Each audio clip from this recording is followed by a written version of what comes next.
तो hello guys, welcome to our channel. आज हम जिस मूवी के बारे में बात करने वाले हैं वो बेस्ड है जेम्स डैशनर की द मेज रनर नॉवेल पर।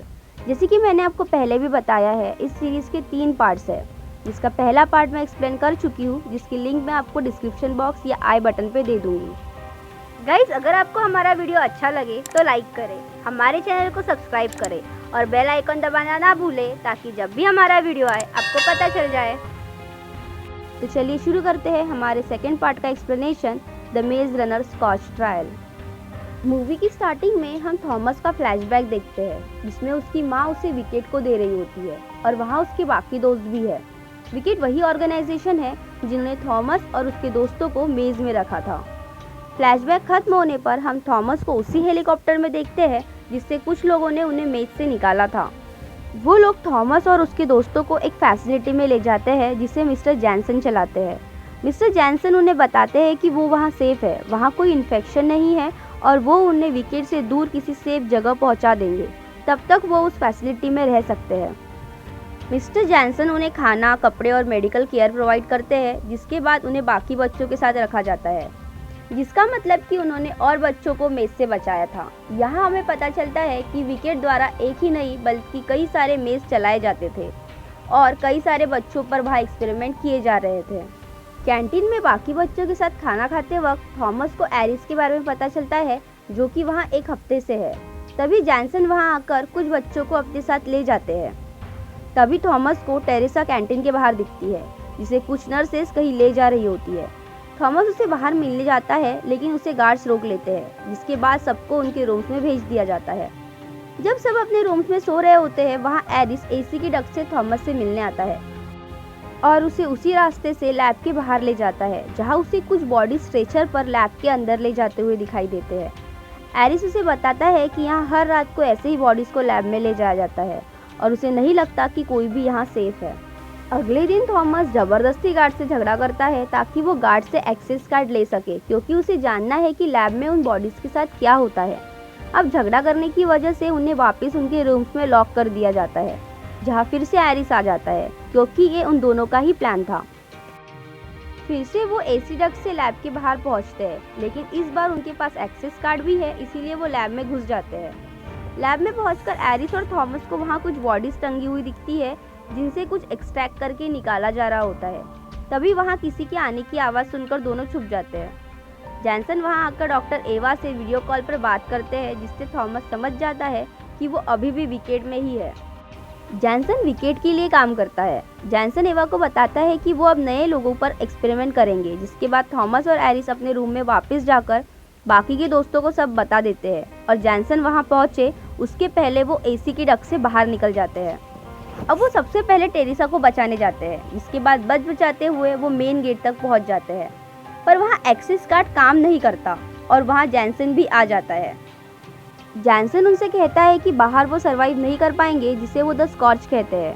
वहाँ एनवायरनमेंट काफ़ी ख़राब है और वायरस भी हर जगह फैला हुआ है, लेकिन थॉमस और उसके दोस्तों को अब वहाँ नहीं रहना है।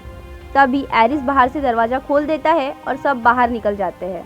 रात का समय और रेत के तूफान की वजह से जैनसन के सोल्जर्स उन्हें नहीं ढूंढ पाते और वो सब एक टूटी बिल्डिंग के अंदर चले जाते हैं। अब उन्हें नहीं पता कि उन्हें जाना कहाँ है, उनके पास कोई प्लान नहीं है। तभी एरिस और थॉमस को जैनसन और डॉक्टर एवा की बातें याद आती है, जिसमें वो राइट आर्म के बारे में बात कर रहे होते हैं, जो उनके अगेंस्ट है और माउंटेन्स की दूसरी ओर रहते हैं। आगे का सफ़र तय करने के लिए वो सामान इकट्ठा कर रहे होते हैं। तभी उन पर वायरस से इन्फेक्टेड हुए लोग अटैक कर देते हैं, जिन्हें वो क्रैंक्स कहते हैं। बिल्डिंग से बाहर निकलते वक्त क्रैंक्स विंस्टन को इन्फेक्ट कर देते हैं।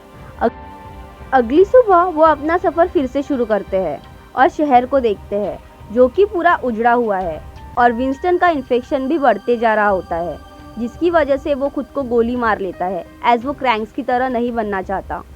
बाकी अपना सफ़र जारी रखते हैं। रेगिस्तान में कई दिन चलने के बाद वो एक जगह पहुंचते हैं, जिसे जॉर्ज और ब्रेंडा चलाते हैं। जॉर्ज के साथियों को जब पता चलता है कि थॉमस और उसके दोस्त विकेट से है, तो वो उनको विकेट को वापस करके उनसे सौदा करना चाहते हैं, जिसके लिए वो उन सब को उल्टा बांध कर रखते हैं।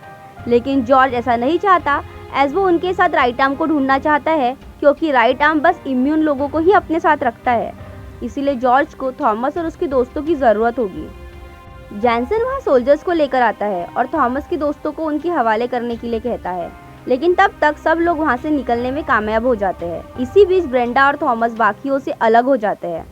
ब्रेंडा को पता था कि जॉर्जिया उन सबको मार्कस के पास लेकर जाने वाले थे, क्योंकि उसे पता है कि राइटम कहाँ रहते हैं, इसलिए वो सब उन्हें वही मिलेंगे। तो ये दोनों भी मार्कस को ढूंढने निकल पड़ते हैं।